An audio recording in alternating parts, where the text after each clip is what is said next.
जी बिल्कुल, माएँ खबरदार रहें अपने बच्चों को आँखों में जो सुरमा डाला जा रहा है या काजल डाला जा रहा है या इसके साथ अर्क गुलाब बच्चों की आँखों में इस्तेमाल किया जाता है या बड़े अर्क गुलाब इस्तेमाल करते हैं या फिर जो शहद का इस्तेमाल किया जाता है, ये आँखों के लिए फ़ायदेमंद नहीं बल्कि इंतहाई ख़तरनाक है। इससे कौन-सी आँखों की बीमारियाँ पैदा हो सकती हैं? हमारे साथ प्रोफ़ेसर इंचार्ज एचओडी आई वार्ड लट्सपाल 1 प्रोफ़ेसर डॉक्टर रिज़वान मौजूद हैं, उनसे बात करते हैं।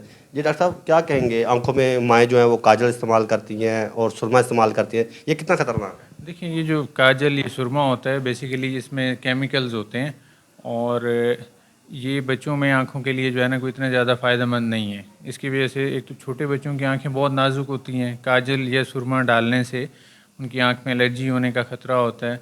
दूसरा, आँख में कोई भी चीज़ डालें तो वो आँख की जो एक पानी वाली नाली होती है वो नोज़ में लेके जा रही होती है आँख का पानी, तो ये सुरमे के पार्टिकल या काजल उसको ब्लॉक कर देता है और बाद में उसकी पेचीदगियाँ पैदा हो जाती हैं। समटाइम्स उस नाली को खोलने के लिए ऑपरेशन करने पड़ते हैं। दूसरा, मार्केट में जितने काजल ये सुरमा ये चीज़ें अवेलेबल हैं, अब इनमें ज़्यादातर केमिकल्स होते हैं। जो बेसिकली सुरमा जो चीज़ होती थी पहले दौर में, वो एंटीमनी क्लोराइड एक धात होती थी जिसका थोड़ा बहुत एंटीबायोटिक इफ़ेक्ट होता था, तो इसलिए उसको डालना फ़ायदेमंद हो सकता था। लेकिन आजकल जितनी भी ये चीज़ें अवेलेबल हैं उनमें सारे केमिकल्स होते हैं और इन चीज़ों से अवॉइड करना चाहिए। इसी तरह से जो रोज़ वाटर डालते हैं या शहद डालते हैं, वो घर में कब से पड़ा हुआ होता है, कोई स्टरलाइज्ड बॉटल में होता नहीं, तो उसमें भी कंटेमिनेशन का ख़तरा होता है।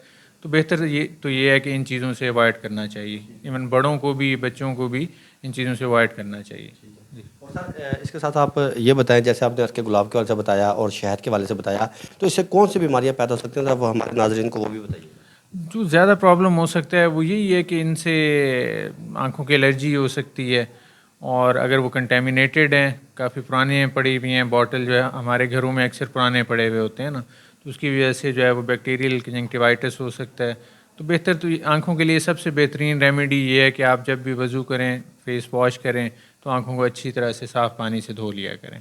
ये कोई भी शहद या रोज़ वाटर, सुरमा की कोई भी ऐसी चीज़ डालने से ये सबसे बेहतर है। अच्छा, बिल्कुल इजतनाब करें सुरमा डालने से, काजल डालने से या फिर अर्क गुलाब जो आंखों में इस्तेमाल किया जाता है या फिर जो शहद इस्तेमाल किया जाता है, ये इंसानी आंखों के लिए जो है वो सेहतमंद नहीं बल्कि उनके लिए मुज़र सेहत है।